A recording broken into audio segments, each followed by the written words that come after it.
On va revenir sur la mission que vous avez à faire au Parlement de la CEDEAO. Mais sur votre discours anti-français, connu de tous, aujourd'hui, le constat est clair.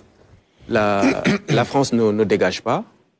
Le CFA est toujours là, de même que les bases militaires françaises. Il n'y a que vous, ainsi que d'autres, qui connaissez mon discours anti-français. Moi, j'ai un discours anti-impérialiste. Anti-français et anti-impérialiste. Particulièrement anti-français et anti-impérialiste, ce n'est pas la même chose. Anti-français, ça veut dire que je suis contre la France. Anti-impérialiste, ça veut dire que je suis contre l'impérialisme. Et parmi ces impérialistes-là, il y a l'impérialisme français. Ouais. Dire qu'il ne devrait pas y avoir un seul soldat français sur le territoire sénégalais, et c'est ma position, ce n'est pas être anti-français. Considérez-vous que c'est être anti-français? Non. Non. Est-ce que les Français, l'État français est anti-sénégalais en n'acceptant pas un soldat militaire sénégalais en France? Non. Je suis sûr que vous ne diriez pas que l'État français... C'est quoi alors? C'est un discours anti-impérialiste. Ouais. Et la France est l'ancien pays colonialiste, non? Écoutez, en 2014, c'est la France. En 2014, j'ai coordonné une coalition qui s'appelait Non pour les accords de partenariat économique avec l'Union européenne. Donc je suis anti-Union européenne. Ce n'était pas la France. Mais particulièrement, nous, on a affaire à la France. Oui, oui, voilà. Mais je suis en train de faire de la déconstruction. D'accord. Pour dire, que vous n'êtes pas contre la France. Attention à ne pas utiliser les mots qu'utilise la puissance impérialiste française pour attaquer, dénigrer, étiqueter ceux qui sont pour la souveraineté. Parce que c'est la France qui utilise anti-français. Ce sont les États-Unis qui utilisaient anti-américains contre les Viet Cong qui se battaient pour l'indépendance. Mais c'est parce qu'ils se sentent visés dans ce combat-là que vous menez. Oui, mais moi je serais journaliste.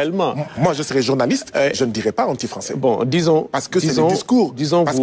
Parce que c'est un parti pris. En disant anti-français, c'est un parti pris.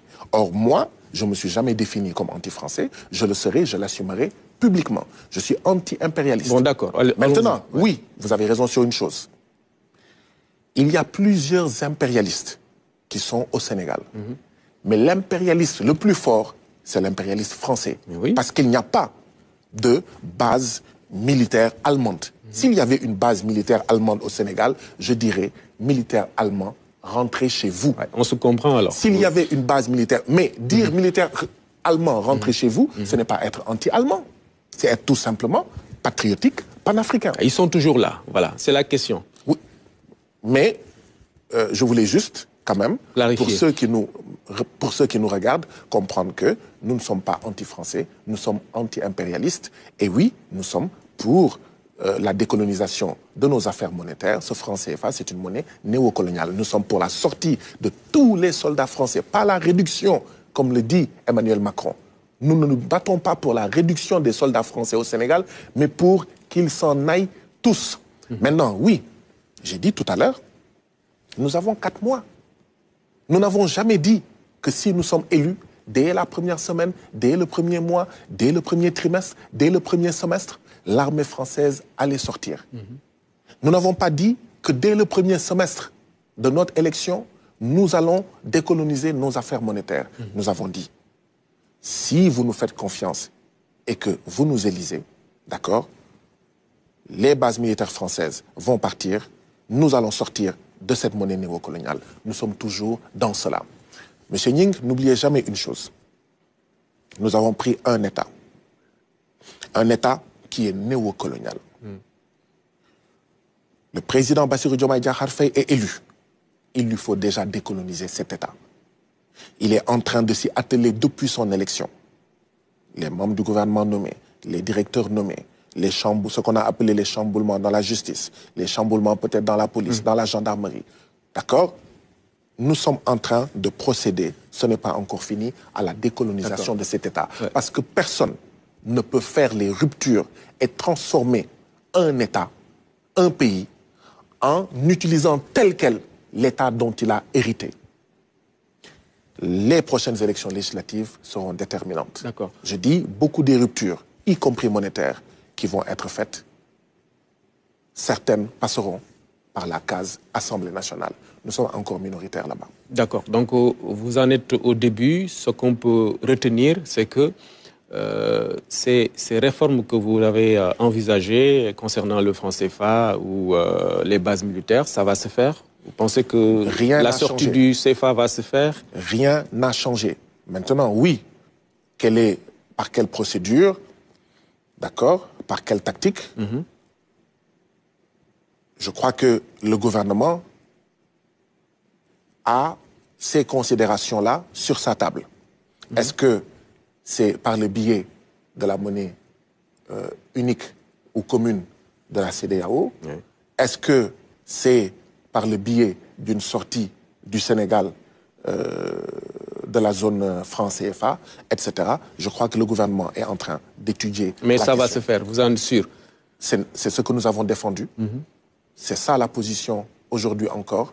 Et c'est ce que nous défendons. Et c'est ce qui va être réalisé. Ouais. Pour le moment, le Sénégal et le président Bassirou Diomaye Faye particulièrement sont choisis pour essayer de recoller les morceaux. On sait qu'il y a une crise entre la CEDEAO et les pays de l'AES, le Mali, le Niger et le Burkina Faso. Comment voyez-vous cette médiation? Est-ce qu'elle a des chances d'aboutir selon vous? Je ne sais pas quels sont les objectifs de cette médiation.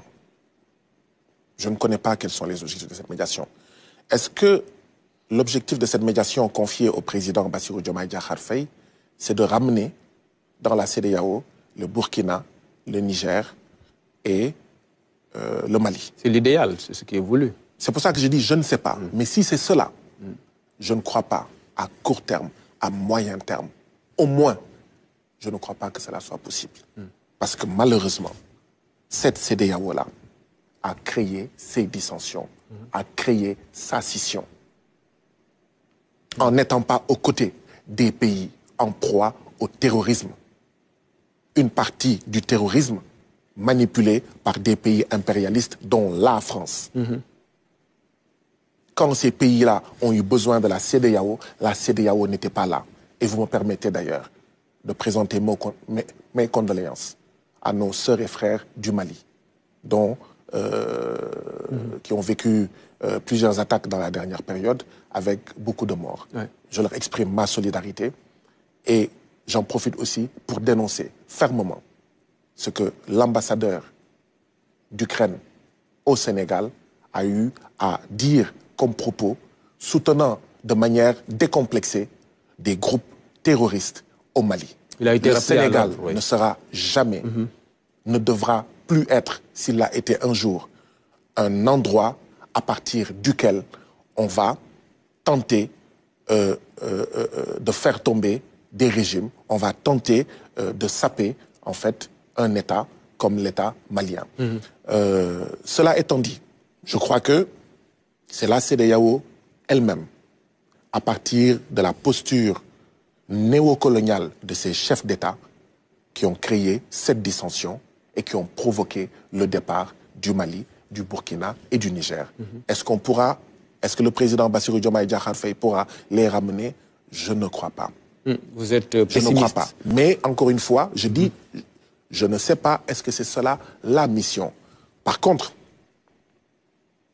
si tant est que la CEDEAO veut encore servir à quelque chose, elle devra éviter qu'aucun de ses États membres ne soit des bases à partir desquelles le Niger, le Burkina, le Mali vont être attaqués. La CEDEAO devra veiller à ce que ces États membres ne soient pas des bases de repli des terroristes. Devra aussi éviter à ce que l'ancienne puissance coloniale, néocoloniale, qu'est la France, n'opère à partir de ses États membres. Si tant est qu'on veut donner une chance, un jour, dans 3 ans, dans 5 ans, dans 10 ans, je ne sais pas, de se retrouver. De ne surtout pas montrer de l'inimitié à l'endroit du Mali, du Burkina et du Niger. D'accord. Ils doivent être soutenus. Des actes doivent être posés pour leur dire la CEDEAO n'est pas votre ennemi. Ces États membres ne sont pas vos ennemis.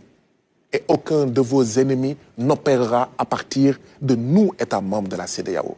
Ça doit être clair. Si ce n'est pas fait, c'en est fini. Oui. Ad vitam aeternam, d'une possibilité, un jour, de pouvoir se retrouver. Parce qu'on a vu des familles se casser, se disloquer et se retrouver. Oui. Et ce qui se passe au niveau de la CEDEAO, ce n'est pas propre à l'Afrique de l'Ouest. Le continent américain, sous l'égide des États-Unis, ils ont mis sur pied la zone de libre-échange, la ZLEA américaine. D'autres pays ne se sont pas vus dans ça. Oui. Ils ont lancé l'ALBA. Donc oui, ce sont des choses qui existent dans d'autres continents. J'aurais souhaité que ça n'arrive pas en Afrique de l'Ouest, mais, comme j'ai dit, par la turpitude de nos chefs d'État, cette dissension, cette scission a été créée. Oui, Maintenant, il faut voir comment poser des actes afin que, dans un avenir que j'espère pas très loin, qu'on puisse se retrouver. Mais à court terme, des choses ont été faites extrêmement graves qui ont fait que ces trois pays sont partis. Alors, vos reproches faits à la CEDEAO, on l'entend d'ici au niveau du Parlement de cette communauté à Abuja. Vous avez été très critique à l'endroit des chefs d'État ou de certains chefs d'État. D'ailleurs, vous le disiez tout à l'heure, ça n'a pas été apprécié par certains de vos collègues. C'est dire que c'est un peu gênant, c'est une posture qui ne sied pas, non? Quand un voleur vole, et vous le traitez de voleur, vous pensez que ça va plaire au voleur? Non. Ça ne plaira pas à un voleur. Donc, surtout, s'il n'a pas une démarche d'humilité, une posture d'humilité consistant à dire « oui, j'ai eu à voler, je vais changer, je vais me transformer ».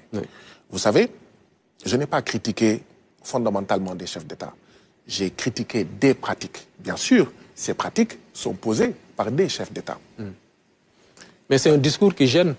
Aujourd'hui, vous êtes un député CEDEAO représentant le Sénégal, oui, mais votre coalition au pouvoir aujourd'hui. Lorsque vous avez certains propos à l'endroit de certains chefs d'État, forcément, au plan diplomatique, ça peut être interprété, ça peut gêner. Nous sommes à la 6e législature du Parlement de la CEDEAO. Quand nous sommes arrivés, nous, nouveaux députés, même anciens députés, nous, nouveaux députés, nous avons prêté serment. Et dans cette prestation de serment, nous avons dit que nous allions servir les peuples de la CEDEAO. Nous n'avons pas dit que nous allions servir un chef d'État ou des chefs d'État. Nous n'avons pas dit que nous allions servir un État. Nous sommes les députés de la CEDEAO. Et donc oui, quand je vois des tripatouillages de la Constitution dans un pays, que ce soit le Sénégal ou un autre pays de la CEDEAO, je le dis, je le dénonce. Quand je vois des traitements inhumains et dégradants, des militants arrêtés, disparaissant mystérieusement, oui, dans un pays, je les dénonce. Vous ne pensez pas aux relations diplomatiques entre le Sénégal et ces pays-là? Je pense aux relations entre les peuples. Pour des questions domestiques, parce que c'est de cela qu'il s'agit, c'est des questions qui les concernent peut-être. Non, il y a deux postures. Il y a ce qui se passait avant et il y a la direction vers laquelle nous devons aller. Qu'est-ce qui se passait avant? C'est ma lecture. Vous, députés du Sénégal, vous ne dites rien sur nos pays. Et nous ne dirons rien sur votre pays. Est-ce que c'est comme ça qu'on arrivera à édifier une CEDEAO des peuples? Je ne crois pas. Il faut que les gens, notamment les députés des peuples de la CEDEAO, aient le courage de dire telle chose n'est pas bonne, il faut arrêter ces histoires de troisième mandat, il faut arrêter ces tripatouillages constitutionnels, il faut arrêter ces pratiques de présidents qui veulent s'éterniser au pouvoir, qui tuent leur peuple. Donc vous ne comptez pas arrêter, vous allez poursuivre cette dynamique au Parlement de la CEDEAO? Pourquoi je vais arrêter? Moi j'aurais compris comme disent, ce que vous dénoncez n'est pas vrai. Ce que vous critiquez n'est pas vrai. Ce sur quoi vous attirez l'attention. Et vous ne mesurez pas les conséquences non plus, parce qu'il y a eu des répliques et des attaques assez salées, hein, des collègues qui vous ont carrément attaqué, là. Si je mesure les conséquences, vous savez c'est quoi les conséquences? Aujourd'hui, en Afrique de l'Ouest, il y a 40 millions de personnes menacées de famine. Ces conséquences-là m'importent plus que les relations diplomatiques, que les vétilles de certains de mes collègues. 40 millions d'Africains de l'Ouest menacés de faim, dont 16 millions d'enfants de moins de 5 ans. Cela m'importe plus que les djefours de certains de mes collègues et les djefours de certains chefs d'État. Merci beaucoup, honorable, d'être venu. C'est moi qui vous remercie. Guy Marius Sagna, député Yewwi Askan Wi et au Parlement de la CEDEAO. Pourtant, certains dans votre camp pensent que le Premier ministre devrait plutôt s'adresser à une majorité à l'Assemblée nationale. Ça passe nécessairement par une dissolution de l'institution et l'organisation certainement d'élections législatives anticipées. Vous parlez d'hypocrisie. Est-ce que donc vous allez dans ce sens-là? Cette Assemblée-là doit être dissoute? C'est votre point de vue? Il est évident qu'on ne va pas demander à la majorité Benno Bokk Yakaar de réviser les accords de pêche qui transforment nos pêcheurs de pêcheurs à passeurs vers l'Europe impérialiste. Ce n'est pas cette majorité qui va voter une loi pour réviser les accords de pêche. Ce n'est pas à cette Assemblée, à cette majorité, qu'on va demander, par exemple, de discuter du franc CFA, de la présence militaire étrangère, de nos rapports avec les institutions de Bretton Woods, ainsi que d'autres accords qui, en fait, sont explicatifs du niveau de l'appauvrissement, de l'oppression de notre peuple. Et donc, oui, il y a des ruptures, des transformations structurelles qui, si le président de la République et son Premier ministre veulent les faire, devront nécessairement passer par l'Assemblée nationale. Et donc, oui, il faudra des députés qui comprennent, qui sont d'accord que, oui, il faut sortir du franc CFA néocolonial, il faut sortir de ces accords de pêche qui font la part belle aux bateaux de l'Union européenne et qui cannibalisent nos pêcheurs artisanaux, etc., etc. Donc, effectivement, il faut aller vers la dissolution de ces députés qui ont été élus pour un objectif bien déterminé, soutenir une politique d'oppression de notre peuple, soutenir une politique de rapine, soutenir une politique tout simplement néocoloniale.